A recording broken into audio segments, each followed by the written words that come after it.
ఈఈబిడి. ఈఈబిడి అంటే emergency escape breathing device. అంటే emergency టైమ్స్లో ఎస్కేప్ అవ్వడానికి యూజ్ చేసే ఒక బ్రీతింగ్ డివైస్ ఇది. Example, fire, smoke, toxic gases leak అయినప్పుడు అక్కడ ఉన్న క్రూ ఈ ఈఈబిడిలను యూజ్ చేసుకొని ఆ ప్రమాదకర పరిస్థితి నుండి బయటపడతారు. ఈఈబిడి అనేది ఎమర్జెన్సీ టైమ్స్లో ఎస్కేప్ అవ్వడానికి మాత్రమే ఉపయోగిస్తారు.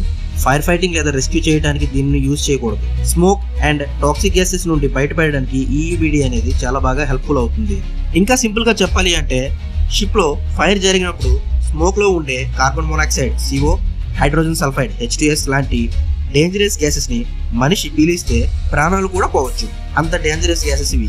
అలాంటప్పుడు ఆ ఏరియా నుండి ఈ ఈబిడిలను యూజ్ చేసుకుని ఎయిర్ని పీల్చుకుంటూ, అంటే ఈ ఈబిడిల్లో ఉండే ఎయిర్ లేదా ఆక్సిజన్ని పీల్చుకుంటూ అక్కడ నుండి బయటపడచ్చు. దీనిని సింపుల్ అండ్ ఈజీగా వాడగలిగేలా డిజైన్ చేశారు. దీనిలో ఒక హుడ్ ఉంటుంది. ఇది హెడ్ని పూర్తిగా ప్రొటెక్ట్ చేస్తుంది, కవర్ చేస్తుంది. అండ్ ఒక చిన్న ఆక్సిజన్ సిలిండర్ లేదా కంప్రెస్డ్ ఎయిర్తో కలిగిన బాటిల్ అనేది ఈ హుడ్కి కనెక్ట్ అయ్యి ఉంటుంది. ఎవరైనా అన్ట్రైన్డ్ పర్సన్ కూడా ఈజీగా వేసుకుని ఈ ఈబిడిలను యూజ్ చేయగలరు. ఈ ఈబిడికి ఒక సిలిండర్ బాటిల్ ఉంటుంది. దానికి ఒక గేజ్ అనేది కనెక్ట్ అయి ఉంటుంది. దాని ద్వారా ఈ బాటిల్లో ఎంత పర్సెంటేజ్ ఆఫ్ ఎయిర్ లేదా ఆక్సిజన్ ఉందో మనకు తెలుస్తుంది. ఈబిడికి కనెక్ట్ అయి ఉన్న కంప్రెస్డ్ ఎయిర్ సిలిండర్ లో ఉన్న ఎయిర్ అనేది మినిమం 15 మినిట్స్ అనేది సప్లై ఇస్తుంది ఎయిర్ ని. ఈ 15 మినిట్స్ లో మనం ఎమర్జెన్సీ టైమ్స్ లో టాక్సిక్ గ్యాసెస్ నుండి సఫోకేట్ అవ్వకుండా దీన్ని యూజ్ చేసి బయటపడచ్చు. ప్రతి ఒక్క షిప్ లో ఈబిడి అనేది కంపల్సరీగా ఉండాలి. Accommodation areas, engine room, control rooms లాంటి ఏరియాస్ లో ఇవి ఉంచుతారు.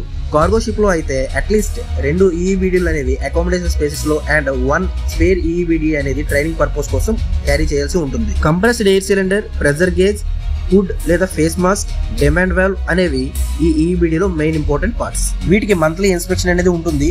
షిప్ లో ప్రొడ్యూసర్ LSA FFP ని మెయింటైన్ చేస్తుంటాడు. తను ఈ ఈబిడి యొక్క ప్రెజర్ గేజ్ కరెక్ట్ గా ఉందో లేదో, అంటే ఈ ప్రెజర్ గేజ్ నీడిల్ అనేది గ్రీన్ జోన్ లో ఉండాలి. అది గ్రీన్ జోన్ లో ఉందో లేదో అనేది చెక్ చేసుకోవాలి. అండ్ అలానే కంప్రెస్డ్ ఎయిర్ సిలిండర్ అనేది ఎయిర్ లీక్ అవుతుందో లేదో అనేది కూడా చెక్ చేసుకుంటాడు. అండ్ ఈబిడి యొక్క ఎక్స్పైరీ డేట్స్ అనేవి కూడా నోట్ చేసుకుని లాగ్ లో ఎంటర్ చేస్తాడు. అండ్ అలానే ఈబిడి యొక్క స్టోరేజ్ లొకేషన్ అనేది కూడా ప్రాపర్ గా ఉందో లేదో అనేది కూడా చెక్ చేసుకుంటాడు.